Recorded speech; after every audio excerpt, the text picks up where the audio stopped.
Für uns beginnt ein neues Kapitel und gleichzeitig eine neue Herausforderung, auf die wir nicht vorbereitet waren. Nach der Einreise in neues Land, Laos, wird uns schnell klar, das hier ist eine völlig andere Welt. Erdrutsche, matschige Straßen und ausgewaschene Pisten machen es uns und unseren Fahrzeugen schwer. Jeder Kilometer kostet Kraft, jedes Vorankommen wird zum Kampf. Und dann ist da wieder die Suzuki, eine Reparatur, die wir schon mehrmals geschafft haben. Doch dieses Mal stellt sich alles extrem schwierig heraus.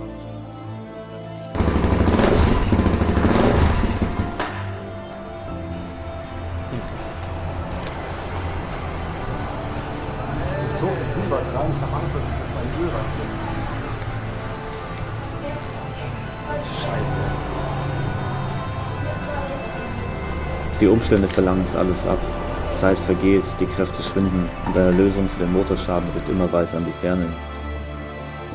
Nachdem wir im letzten Teil nach über 6000 Kilometern auf perfekten Straßen das Ende des riesigen Chinas erreicht haben, moderne Städte und historische Bauwerke erleben durften, erwartet uns jetzt das komplette Gegenteil.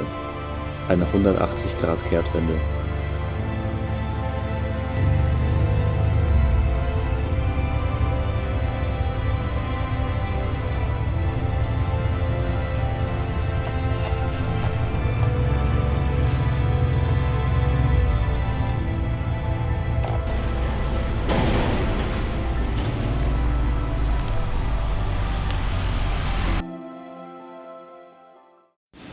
Wunderschönen guten Morgen zusammen. Letzte Nacht in China haben wir verbracht. Wir haben überhaupt nicht gut geschlafen in dem Hotel. Nichtsdestotrotz wollen wir zur Grenze fahren. Jetzt ist es echt vollbracht. Wir haben die Grenze erreicht. Das ist Tag 361 unserer Reise. Das heißt, wir sind noch fast ein Jahr unterwegs. Ein Problem ist halt mal wieder da. Ja, die Grenze wird halt voll stressig. Die werden uns wahrscheinlich wieder komplett auseinandernehmen. Mein Motorrad ist zerlegt im Auto. Das denen zu erklären wird auch nicht so einfach. Ich muss ja auch mit Fahrzeug nach Laos einreisen. Das wird auch ein bisschen kompliziert. Ja, aber Und das Allerblödeste an der Geschichte ist, wir müssen mit dem Guide hier ausreisen und der gibt uns halt wieder nicht Bescheid. Also eigentlich war 8:30 Uhr ausgemacht, da hat er uns geschrieben gestern Nacht, dass es später wird, so 9 Uhr. Und jetzt sind wir halt schon seit Ewigkeiten hier unten bereit und warten, dass er uns endlich schreibt, dass wir kommen können. Jetzt ist es nämlich schon, ja, 10:30 ist es schon. Und der hat uns immer noch nicht Bescheid gegeben, dass wir jetzt kommen können. Er meint irgendwie, es gibt ein Problem mit dem Papier, aber wir glauben eher, dass er ein Problem hat mit früher Aufstehen. Ärgerlich, weil in Laos wird das alles nochmal richtig lange dauern. Wir haben halt kein Visum und nichts, wir müssen denen das halt mit dem Motorrad erklären. Wir hoffen, da kommt es mal in die Plätten, dass wir jetzt mal losfahren können zur Grenze. Hi. Passport.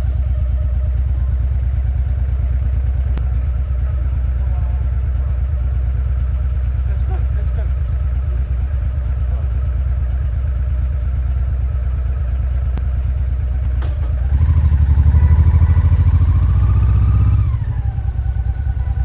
Wir haben es geschafft, Leute, da ist die Grenze nach China. Jetzt beginnt der Kampf. Ja, jetzt geht der ganze Grenzstress los mit den ganzen Fahrzeugen, mit den ganzen Kontrollen. Hoffentlich funktioniert alles schnell, weil schon 11:30 Uhr. Ja. Mal schauen. Uiuiui, jetzt haben wir es bis an die andere Seite geschafft. Toi toi. Ach, okay. Ja,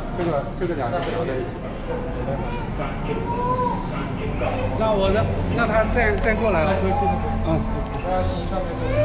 Please wait us actually.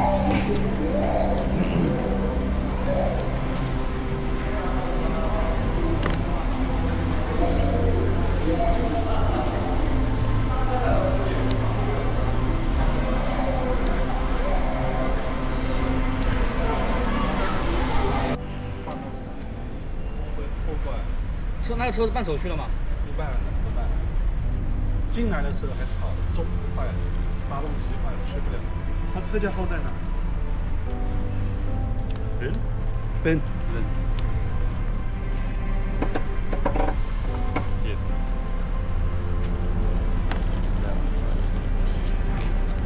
Aber außer hier. Hier und hier. Okay.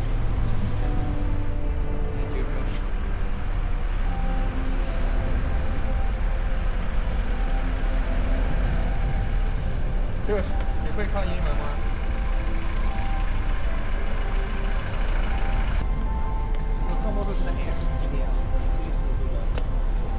这是伊朗的标志。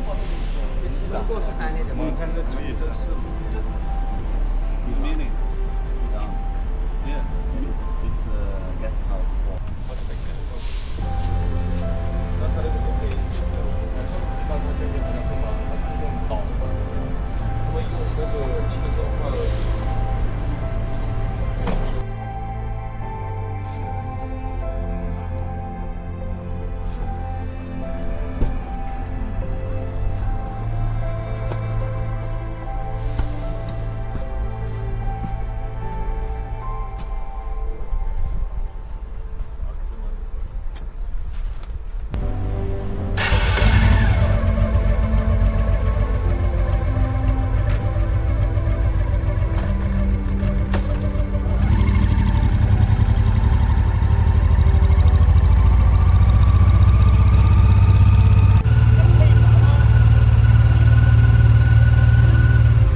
Fertig?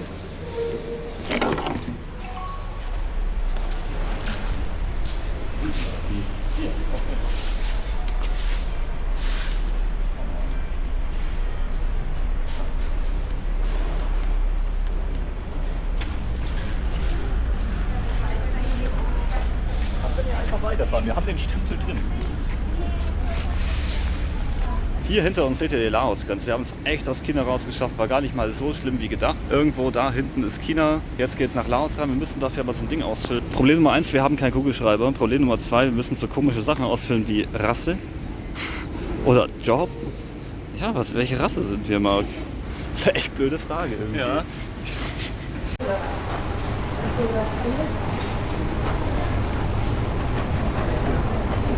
Ich denke mal, Austritt für die Ich habe den Namen jetzt fast alles ausgesucht. Das da. Nee, ich habe wirklich nur Namen und ich habe auch keine Application. Das habe ich alles nicht ausgesucht. Ja, das ist ja klar, der Issue ist ja klar. So, wir haben es jetzt richtig nach Laos geschafft. Hinter uns ist Laos, vor uns ist die Grenze. Ein letztes Mal blicken wir darauf.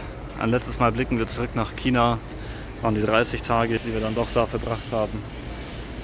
Die teilweise schwer waren, teilweise lustig waren. Jetzt gibt es ein neues Land, neues Abenteuer, keine Vorbereitung. Mal gucken, was passiert. Wir sind in Laos, wir wissen nicht wohin, wir haben keine Ahnung von irgendwas. Wird interessant. Die Grenzübergänge waren super entspannt, sowohl Aus- als auch Einreise. Sehr, wir freuen uns. An dieser Stelle wollen wir einmal sagen, danke fürs Zuschauen. Ein neues Kapitel beginnt. China ist jetzt abgeschlossen. Jetzt geht's nach Laos. Danke fürs dabei sein. Mal gucken, was jetzt passiert. Und ob das Motorrad wieder laufen wird. Ja, hoffentlich sehr bald. Wissen selber ist null, was jetzt passieren wird.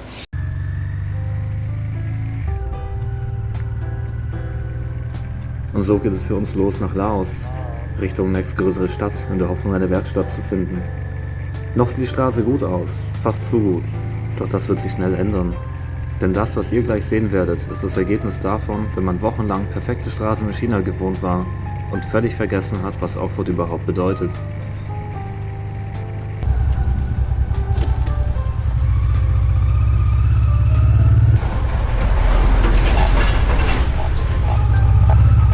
Oh mein Gott, was ist das? Oh, du Kacke, ey. Aua, aua, aua.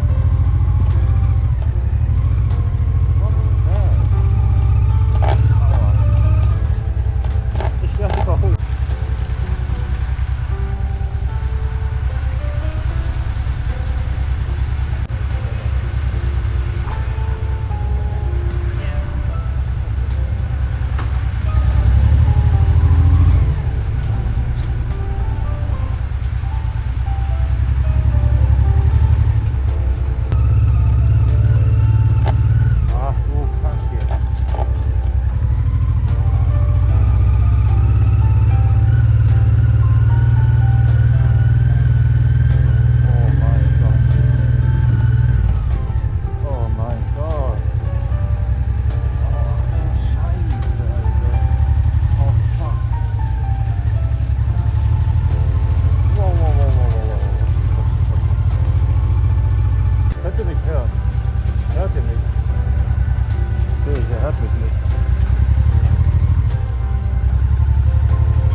Leute. Wir sind seit ca. 1 Kilometer in Laos unterwegs.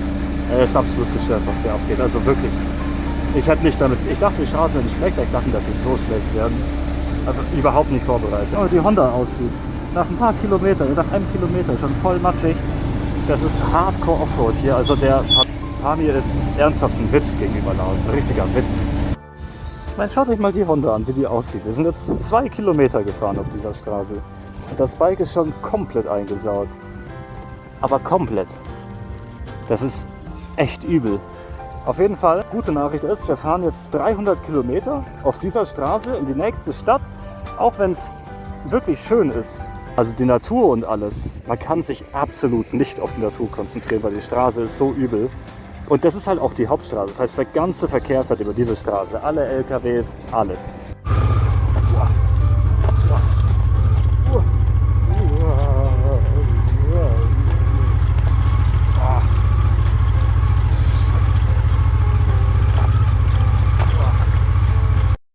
Sowohl die Straße als auch das Wetter wird immer besser. Wenn sich hier die LKWs durchkämpfen, habe das Sonnenlicht wieder rausbekommen. Es sah mal kurz nach Regen aus, ist aber viel schöner geworden. Auch die Straße ist ein Ticken besser geworden. Da ist ja jetzt so lehmige Erde drauf, die ist halt rutschig wie sonst was und halt immer wieder mal Schlaglöcher, aber es ist kein Vergleich wie davor. Trotzdem sehe ich aus wie sonst was. Weiße Hose auf jeden Fall die falsche Entscheidung heute. Jetzt fahren wir mal weiter, gucken, was passiert. Hoffen, das Wetter bleibt so schön. Auch der Ausblick ist wunderschön. Es ist alles so stechend grün. Überall laufen Hühner rum und so Motorräder halt. Es ist echt richtig friedlich irgendwie hier. Aber irgendwie muss man sich trotzdem voll auf die Straße konzentrieren. Also, oh, Babyhühner. Oh. Also ohne sich hier zu konzentrieren, ist man echt völlig raus. Man kriegt leider gar nicht mit, was um einen herum wirklich passiert. Und so gewöhnen wir uns langsam wieder daran, keinen festen Asphalt an den Rädern zu haben. Unsere Reise führt uns weiter, immer Richtung Süden, immer Richtung nächster Stadt. Doch es liegt noch weit entfernt, unser Tempo ist langsam. Trotzdem tauchen wir hier in eine wilde Natur ein. Es fühlt sich wirklich so an, als wären wir mitten im Dschungel. Der Unterschied zu China ist extrem. Auf unserem Weg kommen wir durch Dörfer, die wirken, als wären sie in der Zeit stehen geblieben. Ein weiteres Mal sehen wir mit eigenen Augen, dass eine Grenze, ein Strich auf der Weltkarte, nur wenige Kilometer braucht, um zwei völlig unterschiedliche Welten voneinander zu trennen. Und trotzdem freuen wir uns auf diese neue Welt. Mit jeder Kurve, mit jeder langsam besser werdenden Straße können wir unsere Umgebung und diese neue Landschaft immer mehr genießen. Laos begrüßt uns mit seiner wilden Schönheit und seiner Sonne, die immer tiefer sinkt und bald alles um uns herum in ein warmes, friedliches Licht taucht.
So, wir haben es endlich geschafft, Geld abzuheben. Das war sehr wichtig. Unser erstes Mal laotisches Geld. Das ist wie im Iran. Man hat hier zwei verschiedene. Oh ja, tatsächlich. Was ist das jetzt für ein Schein? Wie im Iran. Nice. Aber dafür ein schönes Ding. Wir haben hier eine Stadt erreicht. Keine Ahnung, wie sie heißt. Frag mich nicht. Auf jeden Fall ist es ein krasser Kontrast zu China mit den riesigen Hochhäusern und überall die E-Roller, alles E-Fahrzeuge, zu jetzt hier Laos, wo es halt wieder ja, so typisch ist halt. Also hier leben vielleicht 10.000 Menschen. Ne? Das ist halt hier schon eine Stadt. In China 10.000 Einwohner ist halt nichts. Also das ist, glaube ich, nicht mal ein Dorf, würde man mit so wenig Einwohnern bezeichnen. Auf jeden Fall haben wir jetzt endlich Geld. Ultra wichtig. Wir waren halt voll aufgeschmissen, konnten nicht tanken, gar nichts machen. Und das auf diesen krassen Straßen. Plan ist jetzt, wenn wir Geld haben, erstmal was zu essen zu finden und dann einen Schlafplatz zu finden und dann mal zu besprechen, wie wir weitermachen in Laos. So, wir hatten mal wieder unfassbares Glück, ey. Hier hinter mir ist ein Hotel. Eigentlich hatten wir da hinten angehalten bei dem ATM, da hinten, weil dann vorbeigefahren sind, standen wir vor diesem Honda-Händler. Also ja, Honda-Händler direkt und gegenüber von dem Honda-Händler ist dann dieses Hotel hier. Das ist richtig nice, mit Restaurant. Da haben wir jetzt eingecheckt, kostet 10 € für 3 Personen das Zimmer. Ich habe es nicht gesehen, aber es sieht recht schön aus von außen. Das Motorrad darf dann auch, wenn das Restaurant geschlossen hat, rein ins Restaurant. Richtig nett von denen. Es ist alles perfekt. Jetzt haben wir Bier. Das kann ich euch gleich zeigen. Richtig geiles Bier. Und wir haben auch ein neues Wort gelernt. Laotisches Bier, Bier Laos. Das sieht richtig nice aus. Wir werden probieren. Und Deutscher, also wenn man sagen will, ich bin Deutscher auf Laotisch, heißt Jallamann.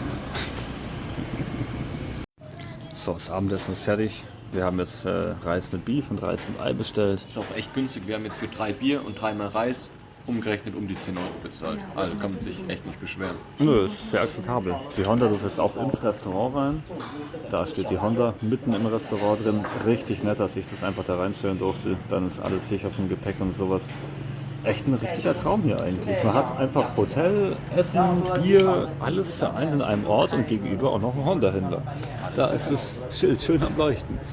Nice, ein echter Traum hier. Jetzt erstmal schnell auf und dann gehen wir in die Haie, ne? Wenn ich jetzt auch hier meinen Motor reparieren kann, dann ist alles perfekt. Ja, und wir hatten auch schon eine Kakerlake im Zimmer. Ja, aber erst rein. So, wir sind vorne aufgestanden. Die Honda ist wieder aus dem Restaurant draußen. Richtiger Dreckspatz ist die geworden. Da oben irgendwo haben wir geschlafen. War okay, ziemlich hart die Matratzen, wie immer. Ja, auch mitten in der Nacht ging es Siegern. Auf jeden Fall werden wir jetzt mal zu Honda gehen. Schauen, ob wir dort die Suzuki reparieren können oder ob wir uns irgendeinen Mechaniker weiterleiten können. Und auch weil Elias ja mit seiner Honda so weit gefahren ist, ist ja schon eine coole Sache. Mal schauen, was sie dazu sagen. Ja, wir hoffen, dass wir uns einfach helfen. Weil dann bleiben wir einfach hier in diesem Dorf, bis alles repariert ist. Wir haben eh viel zu tun, also auf zur Honda. So, Motor ist hier angekommen in dieser kleinen Hinterhofwerkstatt bei Honda. Der Suzuki-Motor hat sich eingeschlichen. Ja, sind wir bereit, ihn hier auseinanderzubauen. Mal schauen, was genau kaputt ist und hoffen, dass wir auch hier alles reparieren können. Erstmal zerlegen, dann Plan machen. Einen Schritt nach dem anderen. So, der Ventildeckel und der Zylinder sind jetzt abgebaut. Man sieht auch überall Riefen. Ich dachte, es wird schlimmer aussehen. Aber es hat definitiv ganz viel Öl verbrannt. Es ist richtig verkohlt, alles hier. Und auch hier, der Kolben sieht gar nicht gut aus. Und man hat hier auch wieder leichtes Spiel. Aber bei weitem nicht so viel wie letztes Mal. Ja, es ging jetzt recht schnell, das soweit zu zerlegen. Jetzt geht es weiter, an den Motor zu spalten. So, nachdem wir jetzt alles hier zerlegt haben, alles wild rumliegt in dieser kleinen Hinterhofwerkstatt, haben wir jetzt den Motor gespalten. Jetzt ist der Patient zu sehen. Die Kurbelwelle. Ein weiteres Mal, ein 4. Mal haben wir es geschafft. Unter widrigsten Umständen. Echt immer wieder ein Heidenaufwand. Und das ist immer noch nicht fertig.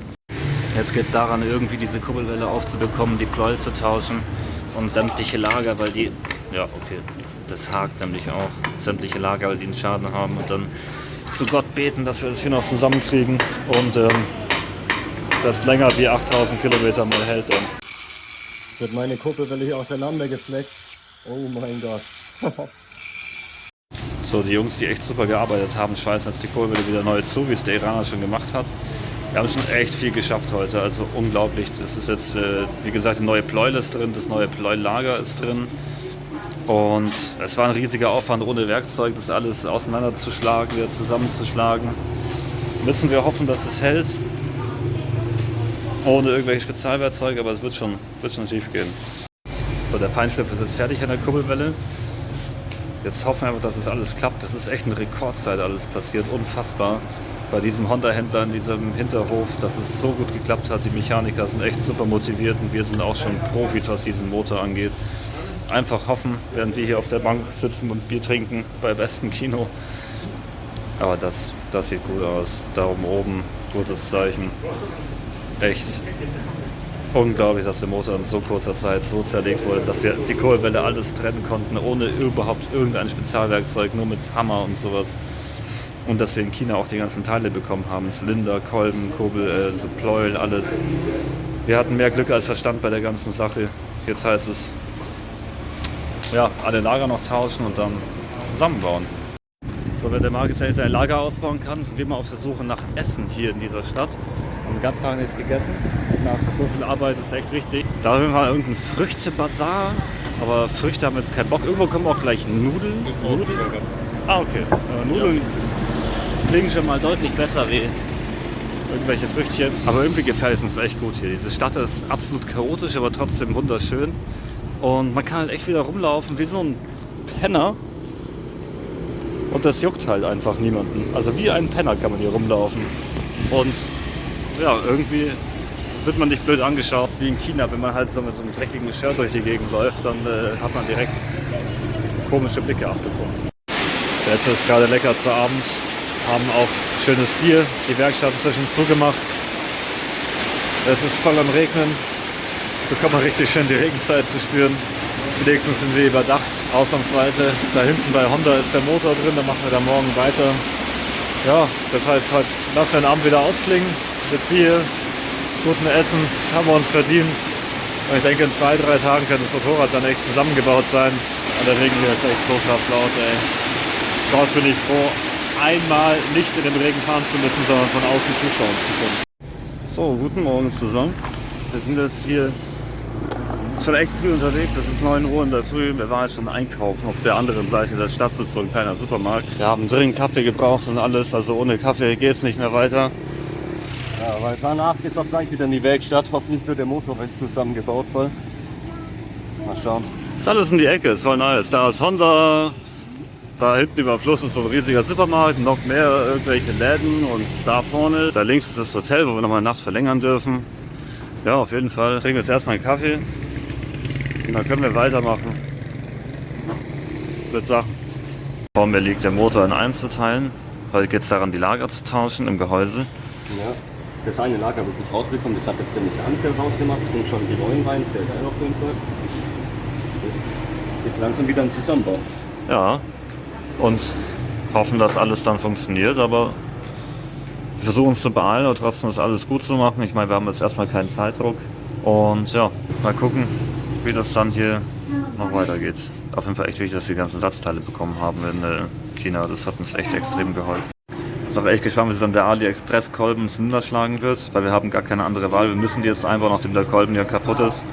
Auch ist uns beim Ausbauen eine Mutter kaputt gegangen. Den müssen wir dann auch irgendwo hier auftreiben. Das ist das Gewinde kaputt. Wird auch höchst interessant, so eine Mutter hier aufzutreiben. Wird aber schon irgendwie klappen. Die Jungs sind sehr motiviert hier von der Werkstatt. Eine Ölpumpe haben wir auch. Danke Sashi, dass du die so lange, das ist hier nicht, irgendwo anders, so lange für uns aufbewahrt hast in Deutschland. Ja, jetzt gehen wir erst was trinken kaufen, dann Step by Step, ne? Ja. Gucken, was noch so alles Würde fehlt. hoffentlich zusammengebaut sein. Wir sind jetzt hier in so einer kleinen Kinderhofwerkstatt und da wird die neue Mutter für mich gefertigt, für meinen Motor, weil die andere hier beim Ausbau kaputt gegangen ist. Und dann kann ich den Motor heute hoffentlich voll zu Ende fertig bauen.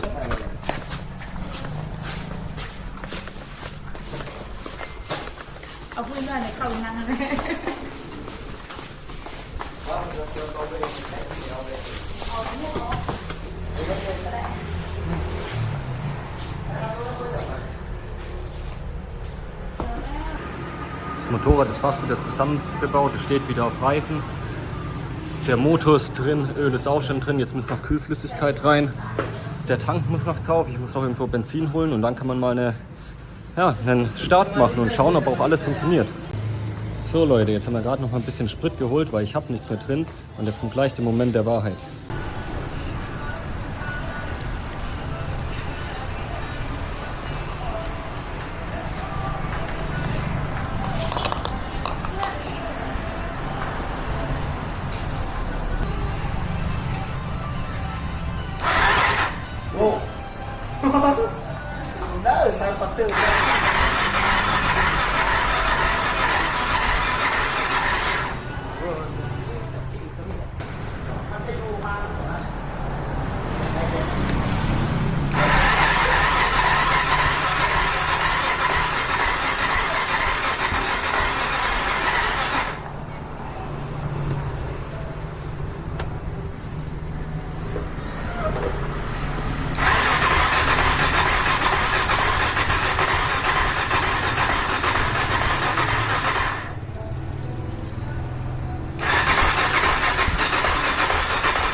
Scheiße.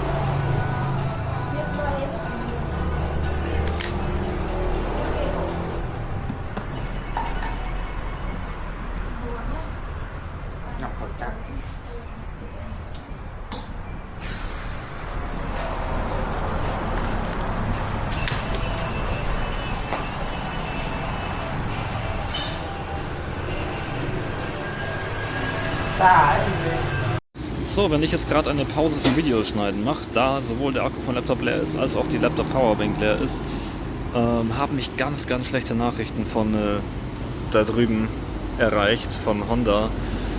Und zwar, also die guten Nachrichten ist, sie haben das Motorrad zusammengebaut und den Motor gestartet und der lief auch. Ein bisschen unrund, aber er lief.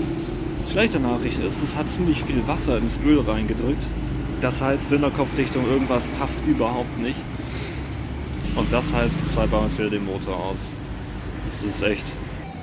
Ja, ich habe mir gerade eben schon gedacht, da stimmt was nicht, weil ich so viel Wasser reinschütten musste. Und da sehen wir es, dass das Wasser in den Motor reingedrückt wird. Scheiße, ey.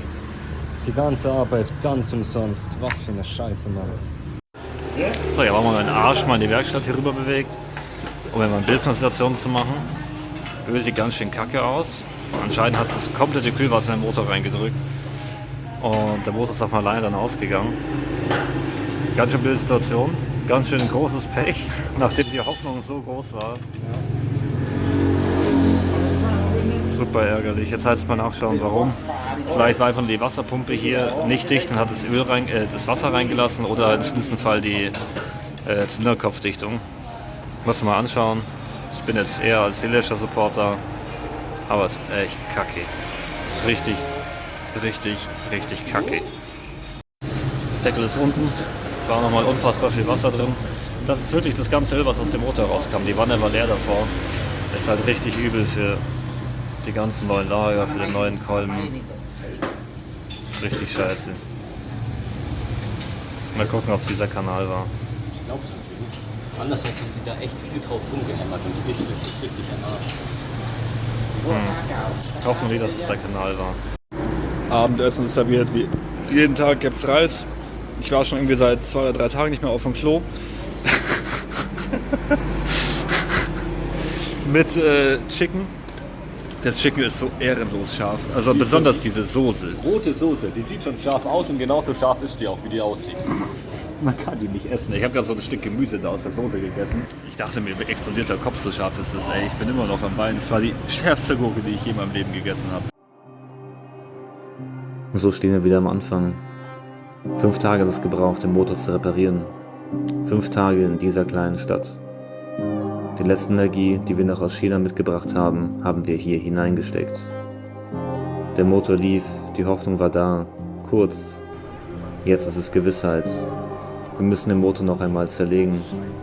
Doch dieses Mal haben wir keine Ersatzteile mehr, keine Dichtungen und ehrlich gesagt auch keine Nerven.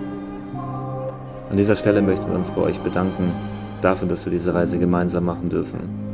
Dafür, dass wir schon so weit gekommen sind und so viel Unterstützung erfahren haben. Gerade in solchen Momenten sind es eure Nachrichten, eure Kommentare und eure Hilfe, die uns über Wasser halten. Danke, dass ihr dabei seid und bis zum nächsten Mal.